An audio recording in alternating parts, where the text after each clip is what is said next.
예수 그리스도 제25장 주에 1. 초막절. 이것은 1년 중 세 번째 맞는 대절기의 하나로서 이 절기를 지키는 것은 이스라엘 민족의 국가적 행사이었다. 다른 두 절기는 유월절과 오순절이었다. 이 세 절기에는 이스라엘의 모든 남자가 주 앞에 나와 명절의 공식적인 의식에 참여하여야 했다. 출애굽기 23장 17절. 초막절은 수장절이라고도 했다. 출애굽기 23장 16절. 이것은 기념절이며 추수의식이기도 했다. 애굽으로부터 구출되어 나온 이스라엘 민족이 오랜 황야의 여행을 하는 동안 천막과 임시로 지은 오두막에서 살면서 지내던 날을 기념하기 위하여 이스라엘 사람들은 매년 일주일간의 절기를 지키고 하루의 성회를 가졌다. 일주일 동안 백성들은 아름다운 나무가지를 신의 버들로 엮어 만든 초막 혹은 장막에서 지냈다. 레위기 23장 34에서 43절, 민수기 29장 12에서 38절, 신명기 16장 13에서 15절, 31장 10에서 13절. 이 절기는 히브리 달력으로 7번째 달, 즉 지금의 8월과 10월 사이의 기간에 해당하는 티즈리 달의 15일부터 22일까지 계속되었다. 이것은 죄로 인해 회개와 스스로 괴로움을 주는 날인 속죄일 다음에 오는 절기였다. 레위기 23장 26에서 32절. 초막절에 제단에 드리는 희생물은 다른 절기의 경우보다 풍성했다. 매일 수양 둘과 어린 양 14과 수염소 하나를 속죄제로 드리고 숫송아지를 드리는데 첫날에는 13마리, 둘째 날에는 12마리, 이와 같이 하여 일곱째 날에는 7마리를 드려 도합 70마리를 드렸다. 민수기 29장 12에서 38절. 이 70이라는 숫자와 매일 한 마리씩 감하는 것은 율법의 규정에 의한 것이 아니고 랍비의 교의에 따른 것으로서 많은 상징적 의미를 지니고 있었다. 그리스도의 시대에 와서는 전통에 의하여 규정된 의식이 많이 미화되어 있었다. 그리하여 아름다운 나무가지 레위기 23장 40절은 레몬 비슷한 과일인 실과로 이해되었다. 그리고 모든 정통파의 유대인들은 아침 번제를 위해 성전에 갈 때, 그리고 그날의 즐거운 행사에 참여할 때는 한 손에 이 레몬 비슷한 과일을 들고 다른 손에는 룰랍이라고 알려진 작은 나뭇가지 한 다발 혹은 잎이 무성한 나뭇가지를 들었다. 실로암 못에서 제단까지 물을 나르는 의식은 가장 큰 행사였다. 이 물을 제단에 가져와 술을 타서 번제물에 부었다. 명절의 마지막 날 혹은 큰 날에는 이 물을 가져오는 의식이 생략되었다고 한다. 예수께서 8째 날에 누구든지 목마르거든 내게로 와서 마시라고 외치신 것은 이 생략된 의식을 염두에 두고 하신 말씀이라고 한다. 명절의 밤에는 성전의 뜰에 커다란 등불을 켜 놓았었다. 예수께서 나는 세상의 빛이라고 하신 말씀은 이 등불을 자신에 비유하신 것이다. 초막절에 관해 더욱 상세히 알려면 신빙성 있는 종합 성경사전과 조세퍼스의 유대인 고대사 8권, 4장 1절 15권, 3장 3절을 참조한다. 아래의 글은 에더사인 메시아 예수의 생애와 시대 제도권 158에서 160페이지에 발췌한 것이다. 성전에서 나온 사람의 행렬이 실로암 못에 이르면 제사장은 금으로 된 그의 병에 물을 가득 채운다. 그리고 다시 성전으로 돌아간다.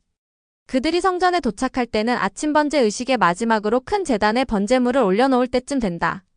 물병을 가진 제사장이 물에 대문 이 이름은 이 의식으로 인해 생겼다.으로 들어오면 제사장이 삼중 나팔을 불어 환영하고 그는 곧장 제사들의 뜰로 들어간다. 물을 부은 후에는 곧 시편 113편으로부터 118편까지를 포함한 할례를 피리의 반주에 맞춰 교송 혹은 서로 합하며 부른다. 이방 국가의 수장절과는 달리 이 절기의 상징성을 보다 높이기 위해 제사장들이 제단을 둥글게 둘러싸는 의식으로 모든 의식이 끝난다. 그러나 절기의 마지막 큰 날에는 그들의 선조가 약속의 땅으로 갈 때 그들의 길을 막았던 여리고를 다시 둘러싸기라도 하듯이 제사장들이 기도하며 제단을 7번 둘러싼다.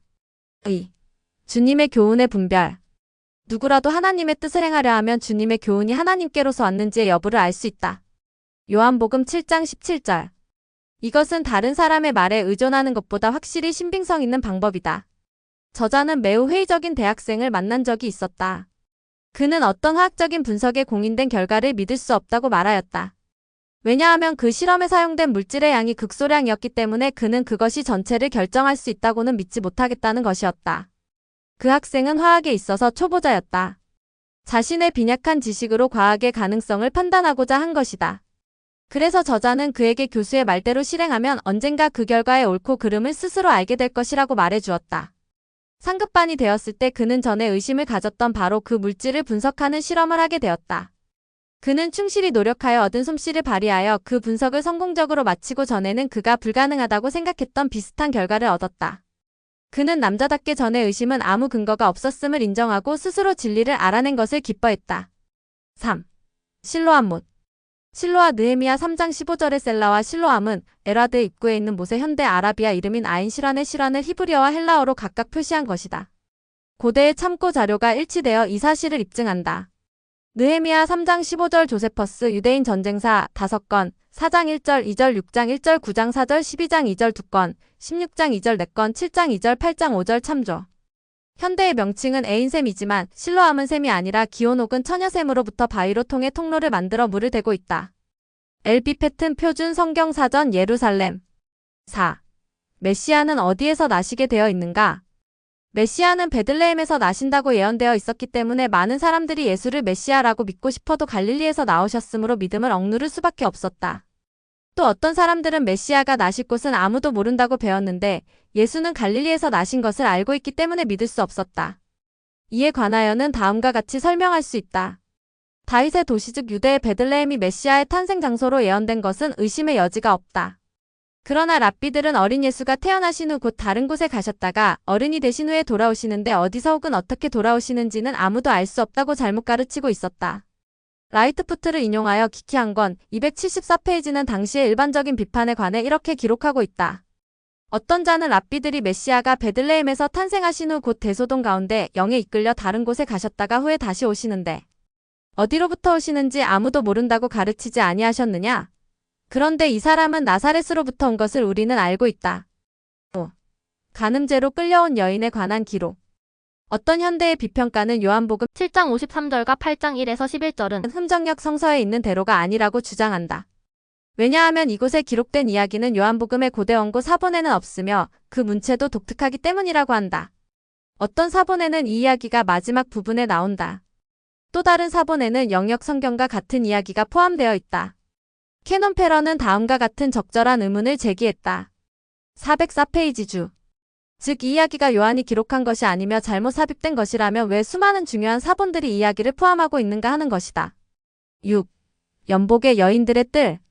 성전의 안뜰의 일부는 이스라엘의 남녀 모두에게 공개되어 있었는데 이곳을 구별하여 여인들의 뜰이라 하였다. 이곳은 열주로 둘러싸여 있었으며 공적인 예배의 한 과정으로서의 총회를 갖던 곳이다. 이 뜰의 내 모퉁이에는 의식을 위해 사용하던 방이 있었다. 그리고 이들과 대문에 있는 집들 사이에는 다른 건물들이 있었는데 그 안에 연보를 받는 데 쓰는 나팔 모양의 연보계가 있었다. 마가복음 12장 41에서 44절 참조주님의 집 40에서 41페이지 7. 양의 우리. 요한복음 10장 2절에 관한 두메로우의 주에서는 다음과 같다. 이 비유를 이해하기 위하여 동양의 양의 우리는 매우 넓게 울타리로만 둘러싸여 있으며 밤이 오면 그 안으로 양떼를 몰아넣는다는 것을 기억해야 한다. 문은 하나뿐이며 지키는 목동도 한 사람만 남고 모두 집에 가서 쉰다. 아침이 오면 목동들이 돌아와 문지기와 인사하고 양떼를 몰고 목초지로 나간다.